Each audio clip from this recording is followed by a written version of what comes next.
One thing I would preach to a lot of people in college or who are about to go to college is do not rush friend groups. And even if you become the main person in your friend group, be ready just to be by yourself. So, for example, the year is 2021. I'm going to my freshman year of college. I'm not going to say the university.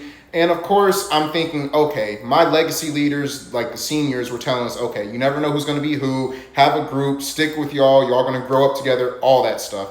And like I said, I decided, okay, I want to be that guy. I'm the top guy. I'm yada yada yada. And there was these three other guys who moved in. It was orientation. All four of us would be hanging out over and over again. It was one big one, a skinny one, and a one who was kind of quiet or to himself. And we started talking and all that stuff. And then, of course, this would be the make or break of a lot of male friendships. When it came to women and like how many women can you sleep with, your first semester as a freshman, it was the defiant of all our worth in the friend group. And of course, me, I was bigger at the time. I didn't really have too much of a personality like I do now. So I was kind of I didn't know how to talk to women. Yeah, I was 18, but I didn't really have like a real ideal mind of like how to like actually be social with women, all that kind of stuff.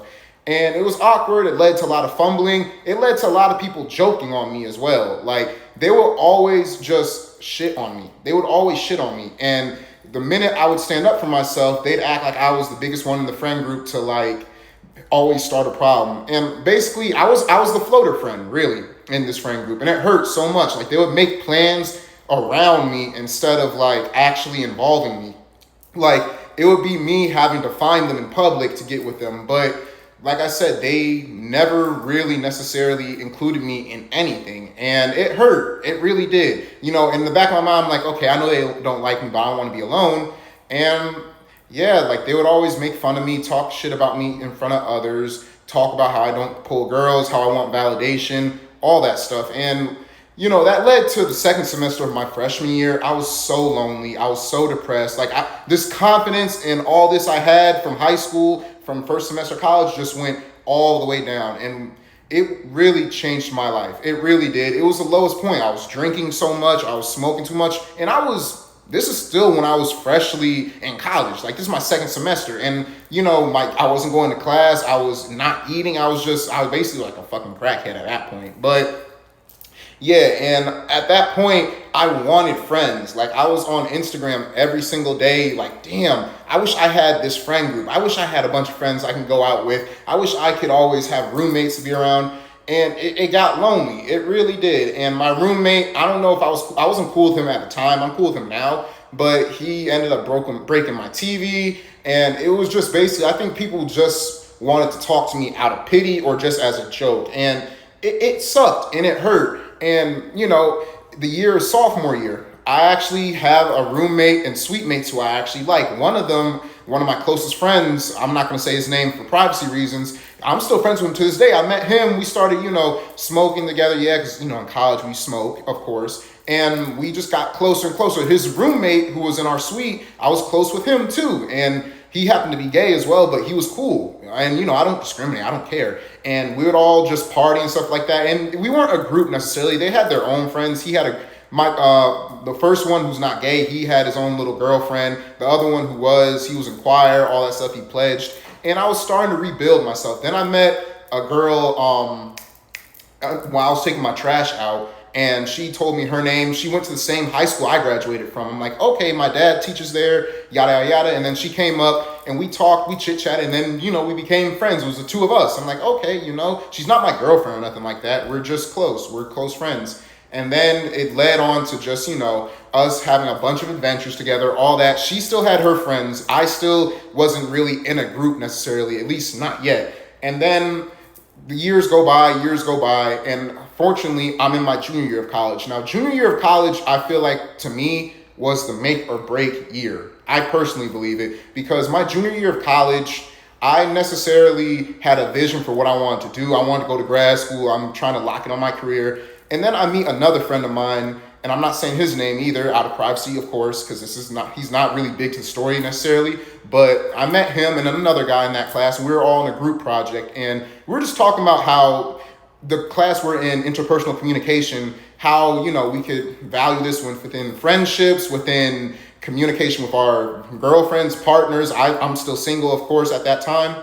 And we all just ended up getting closer and whatnot. And, we got the money together. Basically, what I mean by get the money, we got the good grades, we made the dean's list, we redeemed ourselves. And of course, we took edibles together too, me and him, which is, I still fuck with him around with that shit to this day. Like, it's still funny.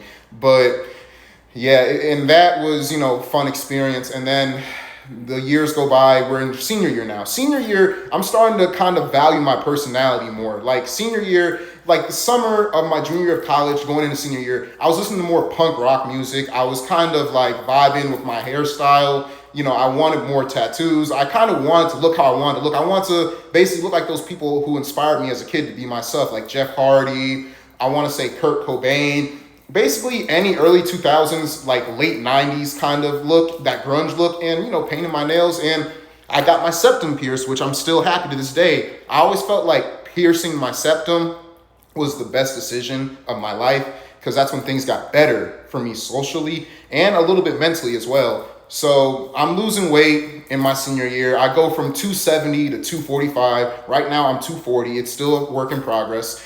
And like I said, I end up meeting my homegirl who I met my sophomore year. She introduces me to all her friends. And I'm like, okay, bet. And I started doing photo shoots too around this time. And I started, having my boy from sophomore year in my suite. I have him doing photo shoots with me. I have another guy who was a freshman my junior year who was doing photo shoots. So basically, I introduced them all to each other. And my homegirl introduced these two guys in my photo shoot to their friends. And it became one big friend group, and they all knew who I was. I introduced them to all of them, and they all got close with one another. And I basically established a friend group my senior year that I founded, and I'm the oldest one too, but we all still love each other and connect with each other this day. And senior year, I'm realizing, okay, it's my last year. I'm, losing weight. I have more confidence in myself. I have a style. I'm just living in the moment. I was having so much fun. I wasn't thinking about what was going to happen next year. None of that. I know my grades were good. I was losing weight. I can't reiterate that.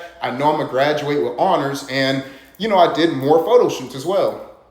And looking back at this, when I was at a party, it was homecoming. Of course, I was drunk out of my mind. But I saw those group of friends I had from freshman year who outcasted me and made fun of me. Looking at them, they looked defeated. What I mean by that is you have this look in college when you know you're not passing, or you know your grades are bad, you don't know where your future is. It visibly shows on your face, whether that's in gaining weight, having bags underneath their eyes and shit. They looked defeated. And I was looking at them, I'm like, man, like I leveled up and they stuck in the same area as they were when they first came in, because they were chasing women still. They weren't really focusing on their future. Me, I guess I was chasing women, but it was college, and I was actually bettering myself. I knew I wanted to become a filmmaker, which is why I'm in grad school for film right now. And like I said, I looked at them, they looked at me, and I just, I had this bright look of sunshine. They just looked defeated. And it was kind of like that reverse butterfly effect in a way. And I don't want to say it was karma or me getting the last laugh, because that's pity. Even though pity feels good, it's real bad to have that mindset. And it's the last semester. Everything comes into circle. Everything comes into fruition, and, everyone's starting to go their careers. And then my graduation, the last night before graduation, the following morning was a senior bar crawl. The senior bar crawl, everyone's seeing me first time. Everyone's like, damn, you got slimmer, you look better, your hair got longer, yada, yada. I'm like, man, they've seen me since 2021, post-COVID, when I came in, all the way now to 2025, the night before graduation. And, I'm confident with myself. I am who I want to be. And I know I'm going out of state for grad school that following year, so I got to, get back on the hunt. But it really just was a coming to God moment, or it was really a moment of self-reflective resolution in a sense. And I was happy with myself. I was. And, I'm not saying I was better than any of them, because I'm not, but I knew what my goals were. I knew some of them weren't going to do nothing after college. Like some of them to this day are like 24, 25, still hanging around 19-year-olds, which is weird, but that's neither here or there. But yeah, I was definitely loving myself at that moment. I really was. And when I walked across that stage, it was like, it was that moment. It was that moment. And my friends who I'm older than saw me walk across stage. They said they love me. And yeah, I found a friend group by myself.